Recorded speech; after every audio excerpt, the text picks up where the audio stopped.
All right, so this is kind of a new kind of a thing I want to do here. This is like a new type of video. I want to talk about David Lynch's Dune. I saw this movie literally in the theater last night. They were having a flashback film festival at Silver City, so I thought, why the hell not? I want to see this in the theater for some reason. This film originally came out in 1984, so it is pretty old. Um, right off the bat, I want to dedicate this video to my boy, Rogie Boy. I know he watches my shit, so I just want to call you out. Um, but all right, so first impressions of the movie, I notice it a lot more now because I saw it years and years ago. I torrented a gigantic package of just all films by David Lynch. So I watched the movie Dune before I had even read the book. So this movie is pretty much ingrained in my mind when I think Dune. When I was reading the book, which I absolutely love the book, and it's obviously a lot better than the movie. But when I read the book, I'm seeing it through the eyes and the style of David Lynch's film. So obviously, there's a lot of bad shit about this movie. It's just pretty mediocre, and as a fan, it's like it's definitely just hit or miss. There are some fans who love this movie, and predominantly a lot of people, just hate it for good reason. But I want to talk about some stuff that I liked about the film.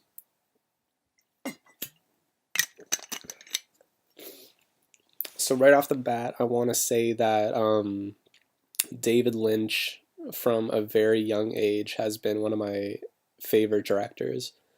Um, my introduction to the world of filmmaking, uh, in terms of not the mainstream scene, but the more avant-garde shit. It really started with David Lynch and Stanley Kubrick. So some of the first Lynch films I saw were Eraserhead and Blue Velvet, and they remain some of my favorite films.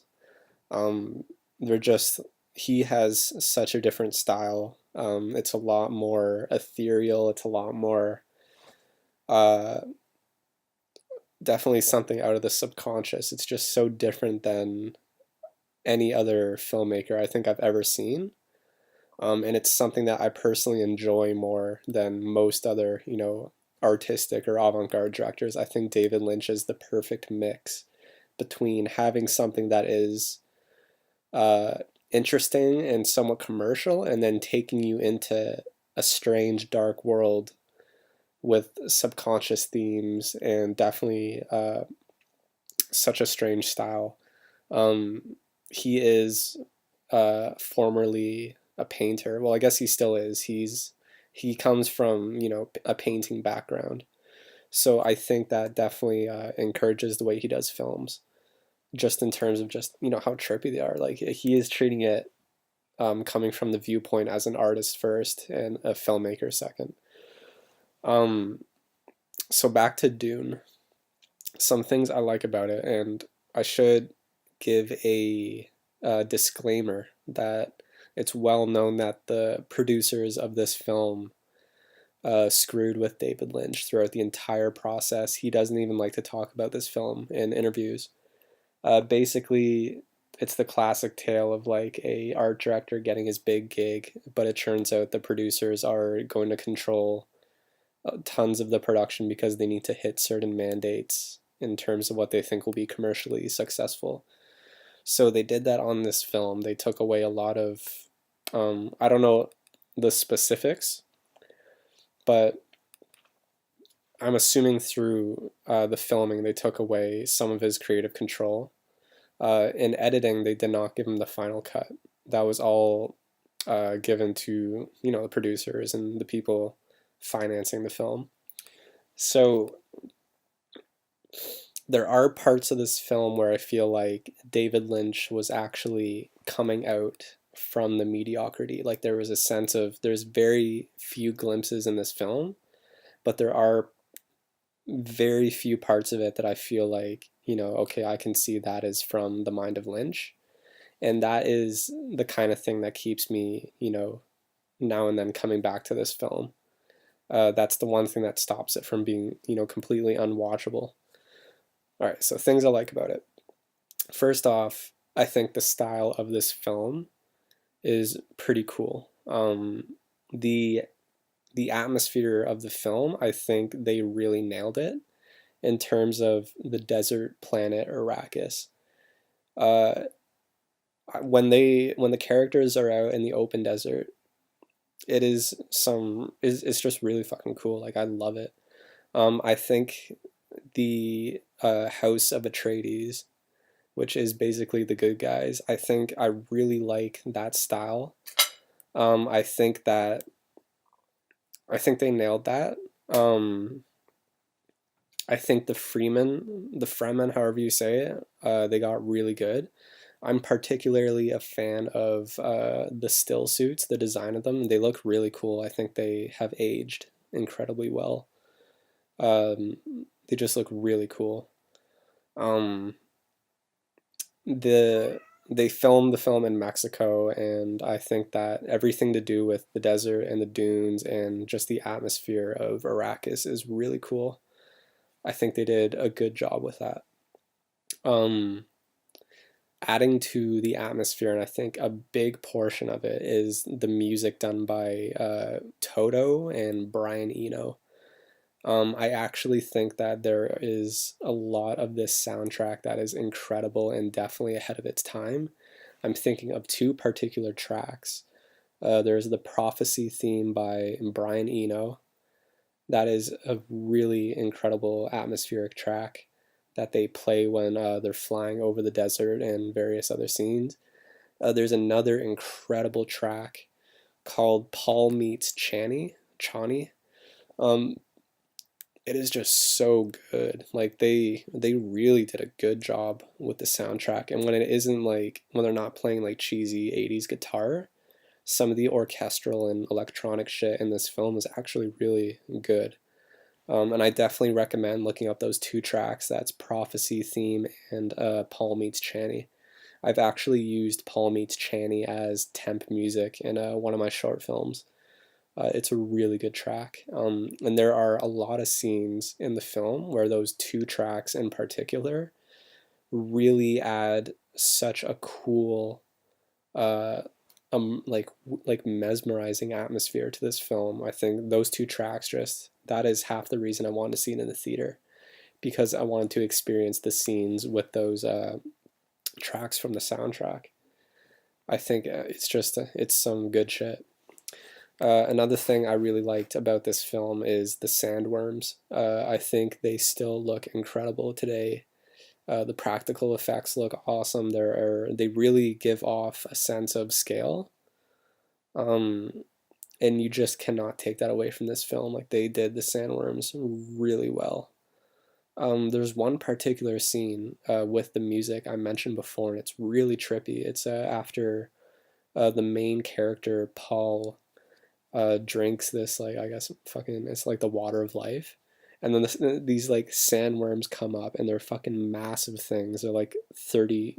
They're like, I don't know, like 10 stories tall, like an apartment building kind of size, and they're just around them, and like that was the trippiest shit because they're not attacking. Like the sandworms are really fucking cool in this film, and of course in the climax, like it's pretty badass what they do with them. All right, another thing I think there is, in terms of the casting, with the Atreides family, it's the Atreides versus Harkonnen. I think they got the Atreides really well casted. When I'm reading the book, the king, the queen, and Paul, well, not the queen, but the king's girlfriend and Paul, those three characters I think were perfectly cast. I literally imagine them when I'm reading the book just because I think they're so awesome. I think Kyle MacLachlan as the main character in this really, he fits the role. He did a great job.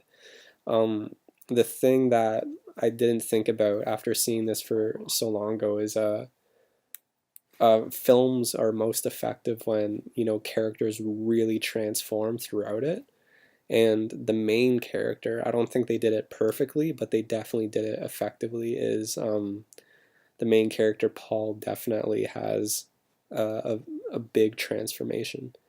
He starts off as just like a, like definitely a talented and intuitive, but, I guess pampered, rich kid who's like, royalty. And his character versus who he is at the end of the film, where he is a, jaded warrior. It is a really cool transformation, and it is surprisingly, believable. I think he just did a really good job, and one of the things I didn't like about the film were the voiceovers, but I thought Paul's voiceovers were, when they weren't annoying, I think at least he performed them well enough. Um, the Harkonnens, I think, were. I mean, I like Sting is in the film. I think he's from the police. He is, he's a. I actually like his character a lot. Um, but the Harkonnens are just totally fucking goofy. There's a lot of goofiness going on in this film, which I don't like. It doesn't, resonate with me. And some of the Harkonnen shit has not aged well. Like, there's a lot of shit with them in green rooms and like just weird, cheesy violence and like gay shit, like homoerotic themes, and it has not aged well. It's like really fucking just cheesy, and I don't know if Lynch was controlling a lot of that. I wouldn't be surprised if, frankly, if he was, but that just did not turn out well.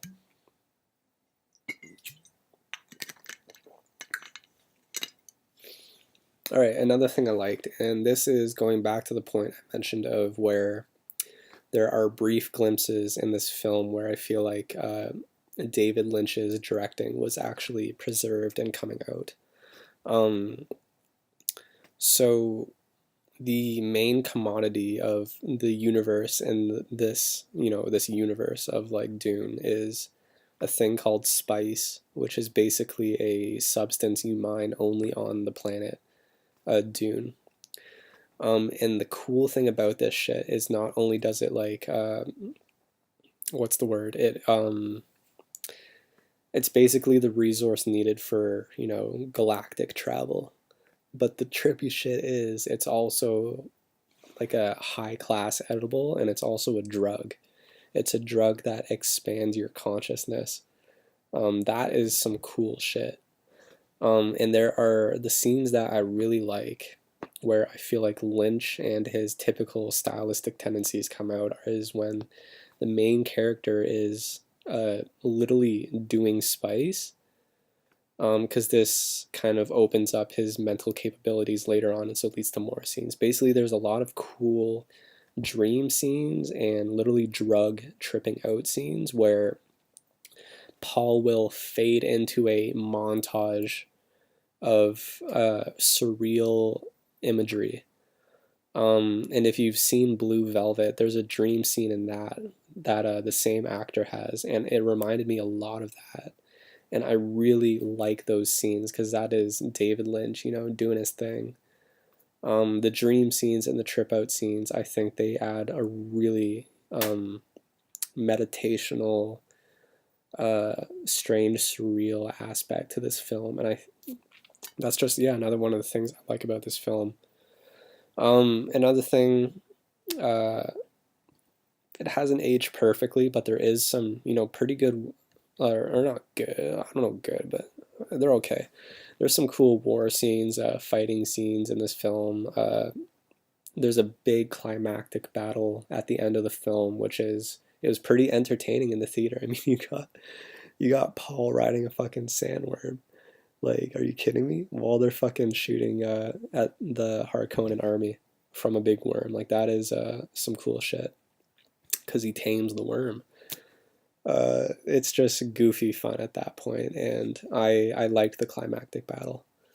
Another really cool thing about Dune is the weapons. They have these weapons where you fire it by emitting a sound.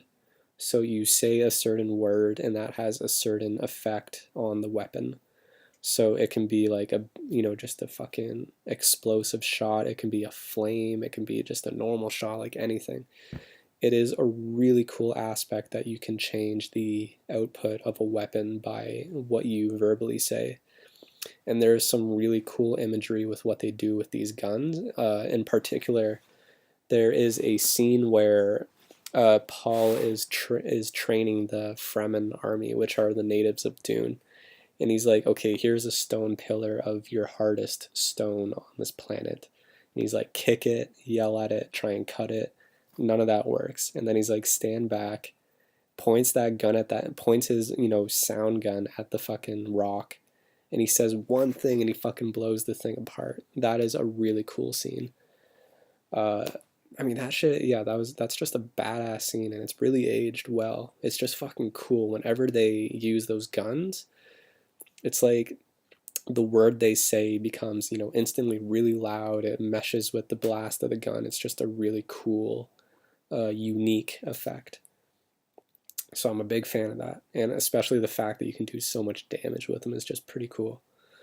Um, Another thing I liked, I guess this is probably one of the last things I can think about, is the fight. This is spoilers. The fight at the end of the film, Paul versus Sting, your boy from the police.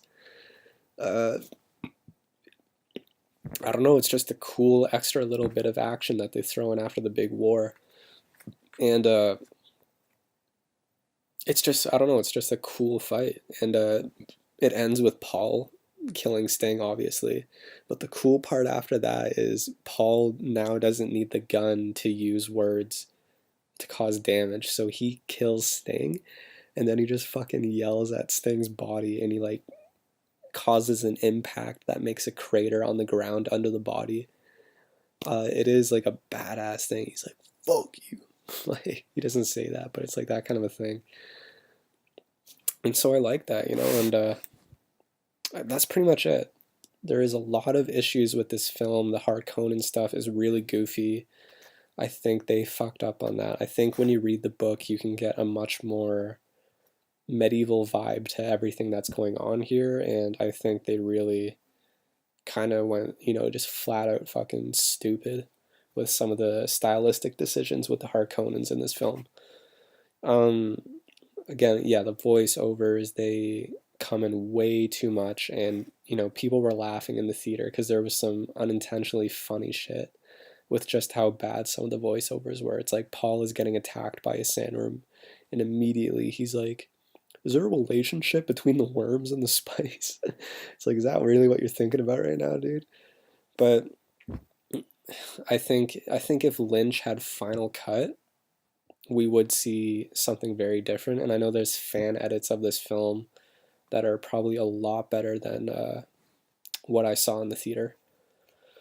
Um, but yeah, other than that, the pacing is kind of weird. The scripting is kind of shitty. I mean, there's a romance between Paul and a Fremen chick in this, and it doesn't go anywhere. And there's just a bunch of missteps. And I think this is a big problem with big budget stuff when you get directors who are looking for their big break. They're going to take anything. You see this with Star Wars nowadays. They're hiring directors who work on smaller films.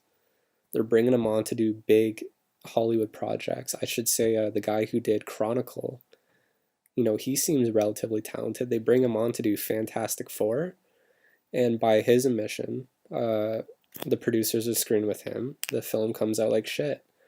With Star Wars, they are firing directors left and right because they're not, following to the producers' whims. So I think the only possible way is to just totally give faith in these directors, but that's a tall order when you're dealing with films that are. This film cost 40 million, but nowadays it's like 140 million, if not more. Like it's a sad trend that is not stopping anytime soon. So with a director like David Lynch, I think like originally this film was going to be done by Alejandro Jodorowsky, if that's how you pronounce his name. And that would have been trippy. That didn't happen. We got David Lynch, and David Lynch is a good artistic director. And if you just let him do what the fuck he wanted with this film, like it would have been something really special. But that's not what we got. We got something that was, screwed with by producers. It broke the spirit of the director, and thank God he came back with Blue Velvet right after this. But despite the negative things and despite the history of the film and the lost opportunity, there is still bits of this that I really like. There are some very atmospheric scenes, and I think David Lynch, he did his best on this. And I think if you are interested, if you like David Lynch's stuff, definitely watch this. But even more so, if you're a fan of Dune, check this out. Go into it, watch it at home when you're fucking drinking or drunk or inebriated somehow, and you'll probably have a better time than just watching it sober. But honestly, it's not the worst movie. It has some redeeming, cool aspects.